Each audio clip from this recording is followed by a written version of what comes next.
Assalamualaikum warahmatullahi wabarakatuh. Bismillahirrahmanirrahim. Alhamdulillahirabbil alamin. Hamdan wa syukran lillah. Amma ba'du. Yang saya takzimi pengasuh Pondok Pesantren Zainul Hasan Genggong, Kiai Haji Muhammad Hasan Mutawakkil Allah SHMM. Yang saya hormati Rektor Universitas Islam Zainul Hasan Genggong, yaitu Dr. Abdul Aziz Wahab BAMAG, dan juga yang saya hormati Dekan Fakultas Tadris Umum, yakni Ibu Wahyu Lestari MPD, dan juga yang saya hormati Kaprodi Tadris Ilmu Pengetahuan Sosial, yakni Bapak Babul Bahrudin MPD, dan juga yang saya hormati dosen pengampu mata kuliah Studi Al-Quran, yakni Ibu Hawa Hidayatullah Hikmiyah MH, dan juga teman-teman yang saya banggakan. Di sini saya akan menjelaskan hasil dari peta konsep saya sendiri dengan tema pewahyuan Al-Quran. Al-Quran adalah kitab suci terakhir yang diwahyukan Allah Subhanahu wa Ta'ala kepada Nabi dan Rasul-Nya. Kitab ini diturunkan kepada Nabi Muhammad SAW, yaitu sang penutup para nabi dan rasul. Sebelumnya, Allah Subhanahu wa Ta'ala telah mewahyukan kitab sucinya kepada beberapa nabi atau rasul, seperti kitab Taurat kepada Nabi Musa, dan juga kitab Zabur kepada Nabi Daud, dan kitab Injil kepada Nabi Isa. Selain berbentuk kitab, Allah Subhanahu wa Ta'ala juga menurunkan wahyunya dalam bentuk lembaran-lembaran atau suhuf, seperti yang diberikan kepada Nabi Ibrahim dan juga Nabi Musa. Dengan demikian, setiap muslim dituntut untuk meningkatkan interaksinya dengan kitab yang terjamin keasliannya tersebut. Dengan demikian, setiap muslim dituntut untuk meningkatkan interaksinya dengan kitab yang terjamin keasliannya tersebut. Tidak hanya sebatas membaca, menghafalkan, tetapi juga perlu memahami kandungan Al-Quran.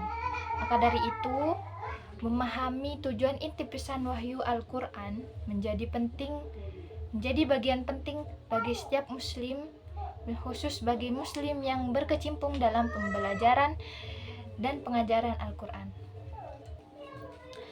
Yang pertama ada Malaikat Jibril awalnya menampakkan diri kepada Nabi Muhammad SAW dengan menyamar sebagai lonceng yang menggelegar. Cara penyampaian wahyu ini dirasa berat oleh Nabi Muhammad SAW. Ketika suara itu datang, maka mempengaruhi kesadaran Nabi, sehingga ia mempersiapkan sekuat tenaga untuk bisa menerima serta menghafal dan memahami wahyu yang disampaikan oleh malaikat Jibril kepadanya. Yaitu metode penyampaian yang kedua, yaitu ada malaikat Jibril mendatangi Nabi Muhammad SAW dengan menjelma sebagai seorang laki-laki.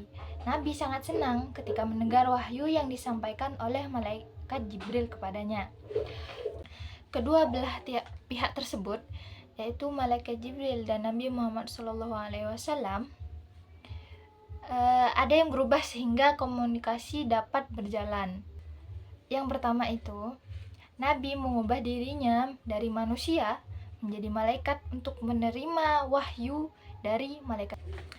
Yang kedua itu adalah kebalikannya, malaikat yang menjelma sebagai manusia.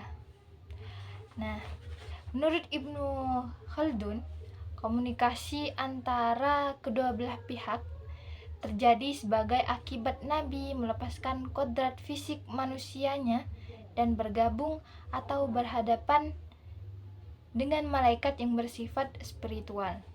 Lalu, ada proses di mana kedua malaikat itu mengubah bentuk primordial mereka menjadi inkarnasi manusia. Nah, saya di sini menulis proses pewahyuan.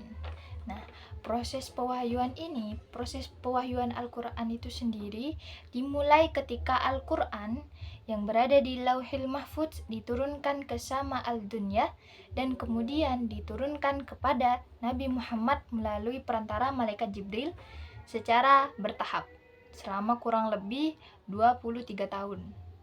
Dan juga di sini ada metode pewahyuan. Metode pewahyuan yaitu perbedaan metode pewahyuan Al-Quran dengan kitab-kitab suci lainnya atau sebelumnya adalah bahwa Al-Quran diturunkan secara bertahap, bukan sekaligus. Ini dilakukan untuk memungkinkan Nabi Muhammad SAW menerima dan menyampaikan wahyu dengan baik, serta untuk memenuhi kebutuhan dakwah pada setiap masanya. Ya, baiklah, itu saja yang dapat saya sampaikan tentang peta konsep pewahyuan Al-Quran. Kurang lebihnya saya sendiri memohon maaf. Baiklah, karena dimulai maka juga akan diakhiri. Jika diakhiri tanpa memulai itu bukan presentasi, tapi masalah hati.